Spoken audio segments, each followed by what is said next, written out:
अस्सलाम वालेकुम जी। इसार राना ऑफिशियल में आपको खुशामदीद कहता हूँ। लेकिन बकरा ईद अल्हम्दुलिल्लाह खैर खूबी से गुज़र गई और इसमें उम्मत मुस्लिमा ने जो जो कुर्बानियाँ देनी थी वो दे दी। बहुत सारे बकरे भी बच गए, बहुत सारे बैल बच गए, बहुत सारे ऊँट बच गए। लेकिन अब जो सियासी कुर्बानी का सीज़न शुरू होने जा रहा है, इसमें मुझे नहीं लगता कि को बहुत सारे लोग बच पाएँगे। इत्तलात ये है कि इमरान खान साहब आने वाले दिनों में अपनी साख बहाल करने के लिए और अवाम में अपना एतमाद बहाल करने के लिए एक अपनी तरफ से एहतसाब का सिलसिला शुरू करेंगे। अभी आपने देखा कि तानिया ने इस्तीफ़ा दिया और ज़फ़र साहब ने इस्तीफ़ा दिया, लेकिन आने वाले दिनों में आप देखेंगे कि वज़ीर-ए-आज़म इमरान खान के इर्द-गिर्द जो मुशीरों की एक फ़ौज है वो कम होगी। उनमें से बहुत सारे लोगों को कारकर्दगी की बुनियाद पे निकाल दिया जाएगा और बहुत सारे लोग खुद इस्तीफ़ा भी दे सकते हैं। उसमें इमरान खान के वो करीबी दोस्त भी शामिल हैं जिनके मुतालिक ये कहा जाता है कि शायद इमरान खान और वो लाज़िम व मलज़ूम हैं। लेकिन इमरान खान की सियासी अगर आप ज़िंदगी देखें तो आपको पता चलेगा कि इमरान खान के लिए कोई शख्स लाज़िम व मलज़ूम नहीं है।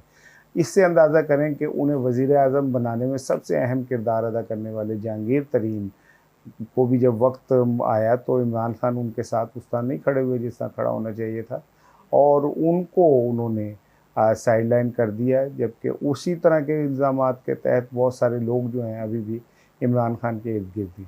बहरहाल मैं बात कर रहा था कि आने वाले दिनों में आप देखिएगा कि इमरान खान के 6 मुशीर जो हैं उनको या तो फारिग किया जाएगा या वो खुद रिज़ाइन करेंगे या उन्हें रिज़ाइन पे मजबूर किया जाएगा।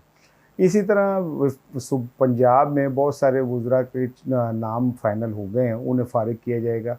उनको कारकर्दगी की बुनियाद पे फ़ारिग किया जाएगा और कुछ को बुज़दार साहब की ज़ाती पसंद नापसंद के नाम पर फ़ारिग किया जाएगा। इनके नाम जो हैं मैं आपसे शेयर करूँगा, लेकिन फ़िलहाल मैं आपको ये बताऊँ कि जो सबसे बड़ा धमाका होगा वो पंजाब में पंजाब की एक बहुत बड़ी सियासी शख्सियत के हवाले से होगा और वो या तो खुद रिज़ाइन करेंगे या फिर उन्हें खामोशी से साइडलाइन किया जाएगा।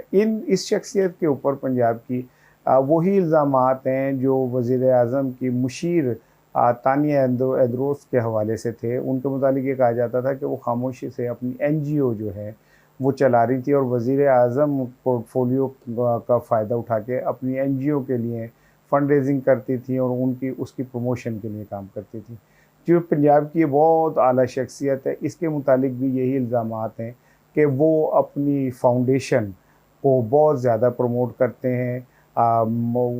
उसी फाउंडेशन के तहत सरकारी फ़ंड्स को यूज़ करते हैं। अब कोविड के अंदर जितने भी डोनेशन कोविड के हवाले से आई वो उस फाउंडेशन को गई और उस फाउंडेशन के तहत फिर आगे तकसीम हुई।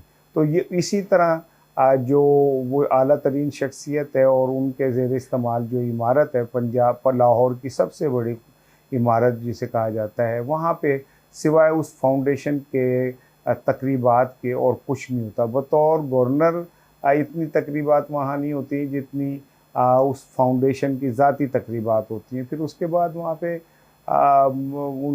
बहुत सारे और मामलात भी हैं। तो पंजाब में भी एक बहुत बड़ा आप सियासी धमाका देखेंगे। परवेज़ इलाही साहब की जानिब से कहा जा रहा है कि वो वज़ारत उज़्मा के उम्मीदवार होंगे, लेकिन बज़ाहिर बुज़दार के रास्ते में दूर दूर तक कोई रुकावट नज़र नहीं आ रही और वो मज़बूत हैं, तगड़े हैं। और अब आने वाले दिनों में जब चंद वुज़रा फ़ारिग होंगे और कुछ वुज़रा ऐसे जिन्हें वो पसंद नहीं करते वो फ़ारिग होंगे और ऐसे वुज़रा जो मुख्तलिफ़ कोटों से आए हुए थे वो कोटों के जो हैं वुज़रा फ़ारिग होंगे तो बुज़दार हुकूमत मज़बूत होगी। लेकिन इसके बावजूद मैं एक बात बता दूं कि पंजाब में आने वाले दिनों में घमसान का रन पड़ने जा रहा है।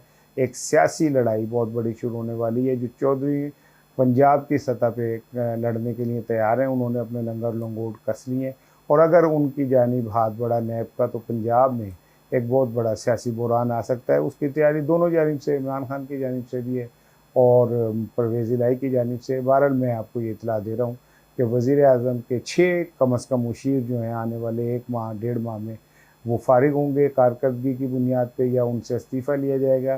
पंजाब में बहुत सारे वुज़रा फ़ारिग होंगे और उनसे इस्तीफ़ा लिया जाएगा और पंजाब की एक बहुत बड़ी सियासी शख्सियत जिस पे ये इल्ज़ाम है कि वो उस सरकारी इमारत को अपने ज़ाती फाउंडेशन एनजीओ के प्रमोशन के लिए इस्तेमाल कर रहे हैं और तमाम वसाइल हुकूमती जो हैं उसको एनजीओ की प्रमोशन पे इस्तेमाल हो रहे हैं, उनके ख़िलाफ़ भी बहुत संजीदगी से सोचा जा रहा है और हो सकता है कि उनसे इस्तीफ़ा ले लिया जाए या उन्हें फ़ारिग कर दिया जाए। अस्सलाम वालेकुम।